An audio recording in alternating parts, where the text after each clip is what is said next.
வந்து இப்போ பாப்பாவை பார்க்கறதுக்கு போறோம். அதாவது எனக்கு வந்து பேத்தி பிறந்திருக்கு. அந்த குழந்தைய பார்க்க தான் நாங்கெல்லாம் ஊருக்கு கிளம்பிட்டோம்.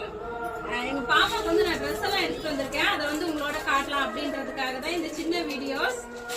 வளைகாப்பு வீடியோ வந்து நான் போட்டிருப்பேன். அந்த வீடியோவை யாருன்னா பார்க்கலைன்னா அந்த வீடியோ லிங்க் வந்து நான் டிஸ்கிரிப்ஷன்ல கொடுக்குறேன், போய் மறக்காம பாருங்க.